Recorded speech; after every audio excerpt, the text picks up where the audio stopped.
ਵਾਹਿਗੁਰੂ ਜੀ ਕਾ ਖਾਲਸਾ ਵਾਹਿਗੁਰੂ ਜੀ ਕੀ ਫਤਿਹ। ਖੋਜ ਗੁਰਬਾਣੀ ਵਿੱਚ ਆਪ ਸਭ ਦਾ ਸਵਾਗਤ ਹੈ ਜੀ। ਸਭਨਾਂ ਨੂੰ ਜੀ ਆਇਆਂ ਜੀ। ਆਓ ਅਸੀਂ ਸਾਰੇ ਮਿਲ ਕੇ ਪਹਿਲਾਂ ਸ਼ਲੋਕਾਂ ਦੇ ਉਚਾਰਨ ਅਤੇ ਉਸ ਤੋਂ ਉਪਰੰਤ ਉਸਦੇ ਅਰਥ ਕਰਾਂਗੇ। ਅੱਜ ਰਾਗਾ ਸਾਮਰਲਾ ਪਹਿਲਾ ਪੱਟੀ ਲਿਖੀ ਦੇ ਸ਼ਲੋਕਾਂ ਦੀ ਵਾਰੀ ਹੈ ਜੀ, ਜੋ ਕਿ 15ਵੇਂ 16ਵੇਂ 17ਵੇਂ ਸ਼ਲੋਕ ਦੀ ਵਾਰੀ ਹੈ। ਜਿਸ ਤਰ੍ਹਾਂ ਅਸੀਂ ਪਹਿਲਾਂ ਵੀ ਅਰਜ਼ ਕੀਤਾ ਸੀ ਜੀ ਕਿ ਪੱਟੀ ਲਿਖੀ ਇਹ ਪਹਿਲਾਂ ਸਕੂਲਾਂ ਵਿੱਚ ਜਿਸ ਤਖਤੀ ਉੱਤੇ ਪੱਟੀ ਉੱਤੇ 35 ਅੱਖਰ ਲਿਖਣ ਦਾ ਅਭਿਆਸ ਕੀਤਾ ਜਾਂਦਾ ਸੀ ਜੀ। ਪੂਰਨੇ ਪਾ ਕੇ ਦਿੰਦੇ ਸਨ ਟੀਚਰਸ ਉਹਨਾਂ ਨੂੰ, ਅਧਿਆਪਕ ਉਹਨਾਂ ਨੂੰ, ਅਤੇ ਜੋ ਵਿਦਿਆਰਥੀ ਸਨ ਉਹ ਉਹਨਾਂ 'ਤੇ ਫਿਰ ਲਿਖ ਕੇ ਉਸ ਚੀਜ਼ ਦੀ ਪ੍ਰੈਕਟਿਸ ਕਰਦੇ ਸਨ। ਅਤੇ ਇਹ ਬਹੁਤ ਪੁਰਾਣੀ ਪਰੰਪਰਾ ਹੈ ਜੀ। ਕਈ ਸਕੂਲਾਂ ਵਿੱਚ ਅੱਜ ਵੀ ਇਸ ਦੀ ਜੋ ਹੋਂਦ ਕਾਇਮ ਹੈ, ਪਰ ਸਮੇਂ ਦੀ ਬਦਲੀ ਨਾਲ ਹੁਣ ਤਖਤੀ ਦੀ ਬਜਾਏ ਕਈਆਂ ਸਕੂਲਾਂ 'ਚ ਸਲੇਟਾਂ ਆ ਗਈਆਂ ਹਨ ਅਤੇ ਕਈਆਂ ਦੇ ਸਕੂਲਾਂ 'ਚ ਕਾਪੀਆਂ ਹਨ ਜੀ। ਜਿੱਥੋਂ ਤੱਕ ਰਾਗਾ ਸਾਮਰਲਾ ਪਹਿਲਾ ਪੱਟੀ ਲਿਖੀ ਦਾ ਸੰਬੰਧ ਹੈ ਜੀ, ਇਸ ਵਿੱਚ ਗੁਰੂ ਜੀ ਨੇ ਸਾਨੂੰ ਇਹ ਪੱਟੀ ਲਿਖੀ ਦੀ ਬਾਣੀ ਵਿੱਚ ਦੱਸਦੇ ਹਨ ਕਿ ਸਾਡੇ ਇਤਿਹਾਸ ਕਰਕੇ ਜਦੋਂ ਬਾਬਾ ਜੀ ਸ੍ਰੀ ਗੁਰੂ ਨਾਨਕ ਦੇਵ ਜੀ 7 ਸਾਲਾਂ ਦੇ ਹੋਏ ਅਤੇ ਉਹਨਾਂ ਦੇ ਪਿਤਾ ਜੀ ਉਹਨਾਂ ਨੂੰ ਪਾਂਧੇ ਕੋਲ ਮਾਸਟਰ ਕੋਲ ਪੜ੍ਹਨ ਵਾਸਤੇ ਲੈ ਗਏ ਅਤੇ ਪੱਟੀ ਲੈ ਕੇ ਗਏ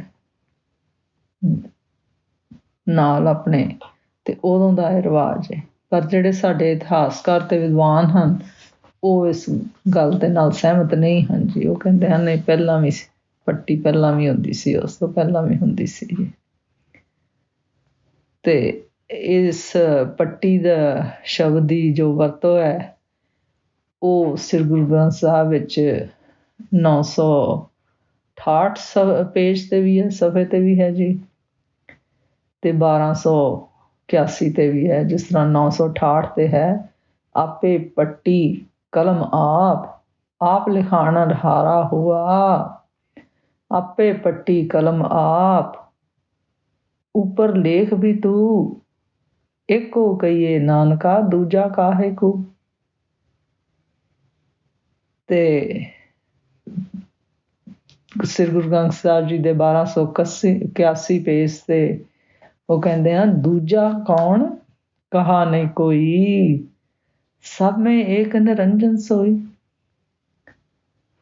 ਸੋ ਆਓ ਅਸੀਂ ਸਾਰੇ ਮਿਲ ਕੇ ਪਹਿਲਾਂ ਇਹਨਾਂ ਸ਼ਲੋਕਾਂ ਦਾ ਉਚਾਰਨ ਅਤੇ ਉਸ ਤੋਂ ਉਪਰੰਤ ਉਸਦੇ ਅਰਥ ਕਰਾਂਗੇ। ਜਿਸ ਤਰ੍ਹਾਂ ਅਸੀਂ ਪਹਿਲਾਂ ਵੀ ਬੇਨਤੀ ਕੀਤੀ ਸੀ ਕਿ ਇਹ ਪੱਟੀ ਲਿਖੀ ਦੀ ਬਾਣੀ ਜੋ ਹੈ ਇਹ 35 ਅੱਖਰਾਂ 'ਤੇ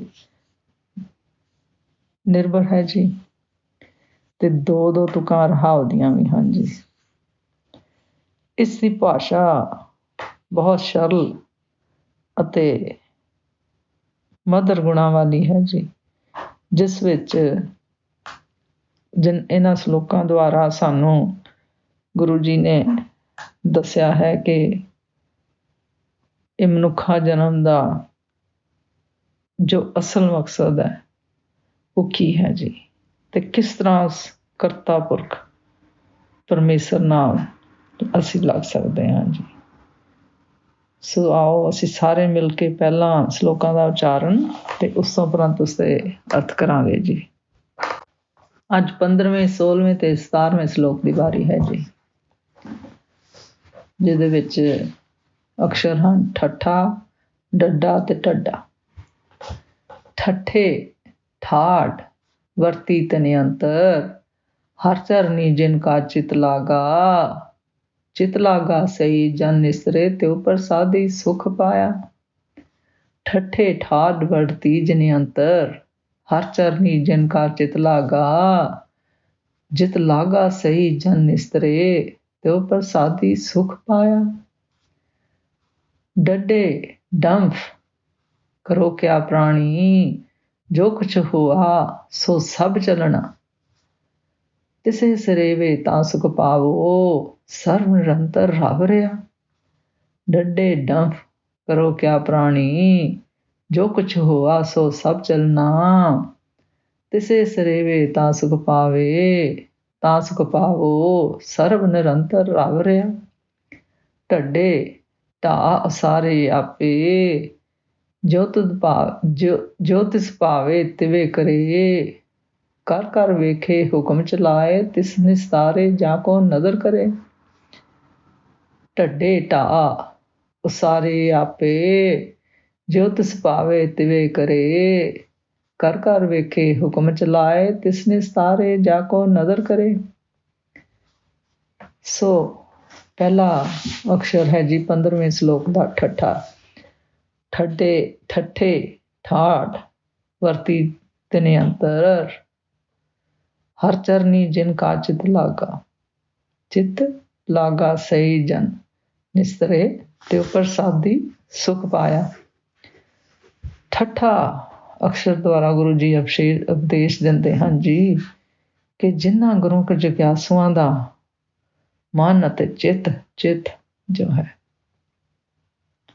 ਗੁਰਸ਼ਬਦ ਗੁਰਬਾਣੀ ਨਾਮ ਦੁਆਰਾ ਪਰਮੇਸ਼ਰ ਹਾਰ ਦੇ ਚਰਨਾਂ ਵਿੱਚ ਜੁੜ ਗਿਆ ਹੈ ਜੀ, ਲੱਗ ਗਿਆ ਹੈ ਜੀ, ਉਹਨਾਂ ਗੁਰਮੁਖਾਂ ਦੇ ਹਿਰਦੇ ਅੰਦਰ ਆਤਮਿਕ ਸੁੱਖ ਵਰਤ ਗਿਆ ਹੈ ਜੀ, ਠੰਡ ਪੈ ਗਈ ਹੈ ਜੀ, ਭਾਵ ਆਤਮਿਕ ਆਨੰਦ ਆ ਗਿਆ ਹੈ ਜੀ, ਭਾਵ ਉਹ ਪਰਮੇਸ਼ਰ ਨਾਲ ਜੁੜ ਗਏ ਹਨ ਜੀ। ਫਿਰ ਗੁਰੂ ਜੀ ਕਹਿੰਦੇ ਹਨ ਜਿਨ੍ਹਾਂ ਗੁਰਮੁਖਾਂ ਦਾ ਚਿੱਤ ਗੁਰਸ਼ਬਦ ਗੁਰਬਾਣੀ ਗਿਆਨ ਨਾਲ ਜੁੜਿਆ ਹੈ ਜੀ, ਉਹ ਗੁਰਮੁਖ ਸੇਵਕ ਇਸ ਜਗਤ ਸੰਸਾਰ ਸਮੁੰਦਰ ਤੋਂ ਤਰ ਗਏ ਹਨ ਜੀ। ਪਰ ਇਹ ਸਭ ਕੁਛ ਉਹ ਕਰਤਾ ਪੁਰਖ ਦੀ ਕਿਰਪਾ ਤੇ ਮਿਹਰ ਨਾਲ ਹੀ ਉਹਨਾਂ ਨੇ ਇਹ ਆਤਮਿਕ ਸੁੱਖ ਪ੍ਰਾਪਤ ਕੀਤਾ ਹੈ ਜੀ। ਫਿਰ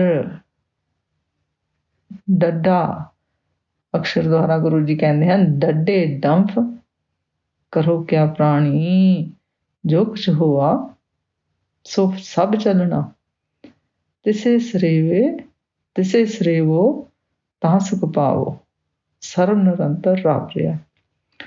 ਡੱਡਾ ਅੱਖਰ ਤੋਂ ਗੁਰੂ ਜੀ ਉਪਦੇਸ਼ ਦਿੰਦੇ ਹਨ ਕਿ ਹੇ ਪ੍ਰਾਣੀ, ਤੂੰ ਕਿਸ ਲਈ ਇਤਨੇ ਵਿਖਾਵੇ ਕਰਦਾ ਹੈ। ਜੋ ਕੁਝ ਵੀ ਅਸੀਂ ਬਣਾ ਰਹੇ ਹਾਂ, ਜੋ ਕੁਝ ਵੀ ਇਸ ਸੰਸਾਰ ਵਿੱਚ ਪੈਦਾ ਹੋਇਆ ਹੈ, ਪਰਮੇਸ਼ਰ ਨੇ ਵੀ ਸਿਰਜਿਆ ਹੋਇਆ ਹੈ, ਉਹ ਸਭ ਚਲਾਇਮਾਨ ਹੈ ਜੀ, ਉਹ ਸਭ ਇੱਕ ਦਿਨ ਨਸ਼ਟ ਹੋ ਜਾਣਾ ਹੈ ਜੀ। ਫਿਰ ਗੁਰੂ ਜੀ ਕਹਿੰਦੇ ਹਨ ਜੋ ਕਰਤਾ ਪੁਰਖ ਪਰਮੇਸ਼ਰ ਸਾਡੇ ਸਭਨਾਂ ਵਿੱਚ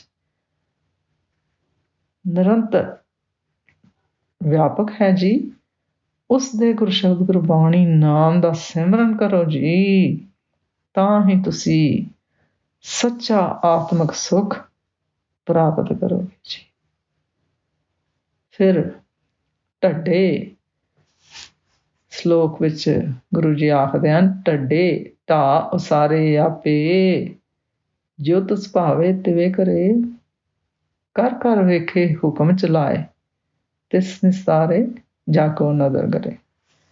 ਢੱਡਾ ਅੱਖਰ ਦੁਆਰਾ ਗੁਰੂ ਜੀ ਉਪਦੇਸ਼ ਦਿੰਦੇ ਹਨ ਕਿ ਪਰਮੇਸ਼ਰ ਆਪ ਹੀ ਸਾਰੀ ਸ੍ਰਿਸ਼ਟੀ ਦੀ ਪਹਿਲਾਂ ਰਚਨਾ ਕਰਦਾ ਹੈ ਜੀ, ਉਸਾਰਦਾ ਹੈ ਜੀ, ਅਤੇ ਫਿਰ ਆਪ ਹੀ ਉਸਨੂੰ ਢਾਉਂਦਾ ਹੈ ਜੀ, ਭਾਵ ਆਪ ਹੀ ਫਿਰ ਉਸਨੂੰ ਨਸ਼ਟ ਵੀ ਕਰ ਦਿੰਦਾ ਹੈ ਜੀ।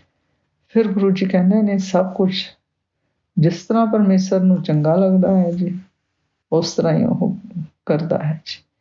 ਭਾਵ ਇਹ ਸਭ ਕੁਛ ਸਾਰੀ ਸ੍ਰਿਸ਼ਟੀ ਵਿੱਚ ਸਾਡੇ ਨਾਲ, ਤੁਹਾਡੇ ਨਾਲ, ਸਾਰੀ ਸ੍ਰਿਸ਼ਟੀ ਵਿੱਚ ਜੋ ਕੁਝ ਵੀ ਹੋ ਰਿਹਾ ਹੈ ਜੀ, ਉਹ ਸਭ ਕੁਛ ਉਸ ਕਰਤਾ ਪੁਰਖ ਦੇ ਹੁਕਮ ਅਨੁਸਾਰ ਹੋ ਰਿਹਾ ਹੈ ਜੀ। ਉਹ ਸਭਨਾਂ ਜੀਵਾਂ ਨੂੰ ਪੈਦਾ ਕਰ ਕਰਕੇ ਸਿਰਜ ਕੇ ਆਪ ਹੀ ਵੇਖ ਕੇ ਉਹਨਾਂ ਤੇ ਖੁਸ਼ ਹੁੰਦਾ ਹੈ ਜੀ, ਆਪ ਹੀ ਆਪਣਾ ਹੁਕਮ ਚਲਾਉਂਦਾ ਹੈ ਜੀ, ਅਤੇ ਆਪ ਹੀ ਆਪਣੀ ਮਿਹਰ ਤੇ ਕਿਰਪਾ ਕਰਕੇ ਕਈਆਂ ਨੂੰ ਤਾਰਦਾ ਹੈ ਜੀ। ਅੱਜ ਦਾ ਵਿਚਾਰ ਕਰਦਿਆਂ ਮੇਰੇ ਕੋਲ ਅਨੇਕਾਂ ਭੁੱਲਾਂ ਹੋਈਆਂ ਹੋਣਗੀਆਂ, ਉਸ ਵਾਸਤੇ ਮੈਂ ਖਿਮਾ ਦੀ ਜਾਚਕ ਹਾਂ ਜੀ।